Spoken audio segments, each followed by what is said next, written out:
Inyong invitation o paanyaya na ako ay bumisita dito sa inyo sa Kuwait. Masaya ako dahil hindi lang na-maximize ko yung oras live na pumunta dito para mas maraming mga kababayan ang makasama ko. Kanina, alas 3 hanggang alas 6 ay ginawa namin ang programa ng hakbang ng Maisog Kuwait dito din sa hotel.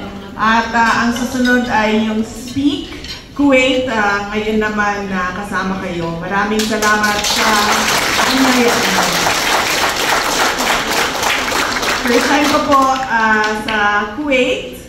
At ako ay masaya na finally, iba siguro pangarap lang nila na bumisita dito sa bansa na ito. Ako finally ay nakabisita na dahil sa inyo.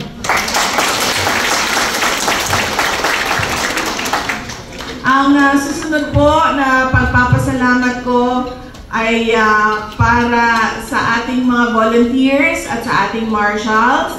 Maraming salamat sa inyong pagtulong sa amin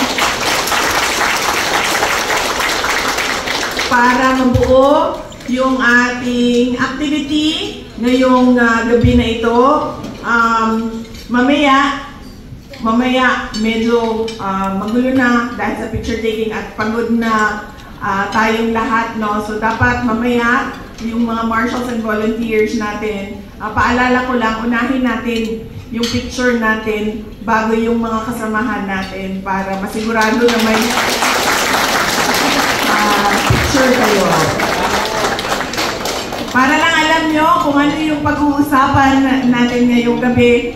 Unang pag-uusapan natin ay pagpapasalamat. Dahil araw-araw kailangan talaga natin magpasalamat sa lahat ng mga biyaya na natatanggap natin sa buhay natin.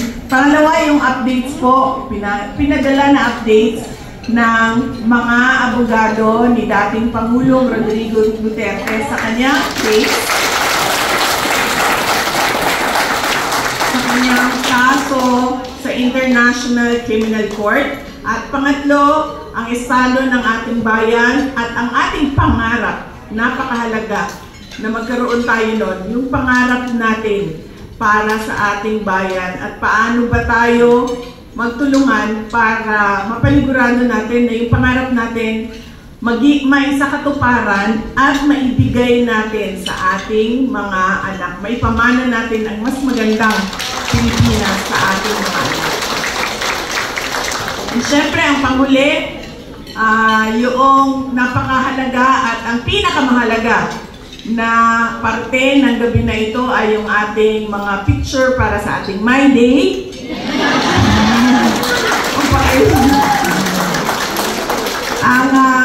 Ang tulad ng ginawa namin kanina, inisa-isa namin yung 900 natin na mga kababayan. Yan din ang gagawin natin na mamaya.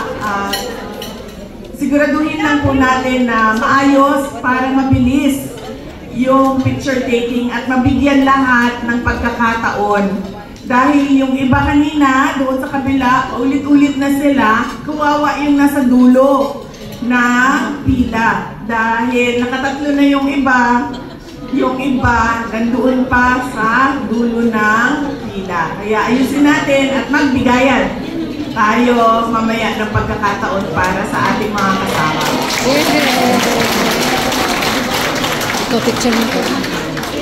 So sabi ko nga, pagpapasalamat, unang-una sa ating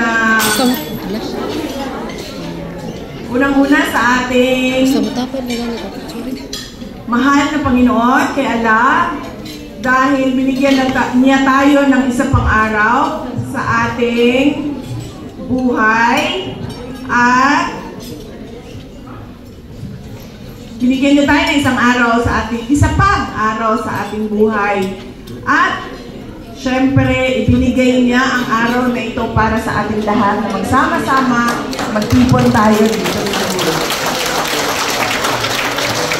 Ang susunod na pagpapasalamat ko sa Philippine Embassy in Kuwait dahil sa kanilang pakikipagtulungan sa ating mga local organizers at sa lahat ng tumulong para sa aking pagbisita dito sa State of Kuwait. Maraming salamat. Ang susunod ay ang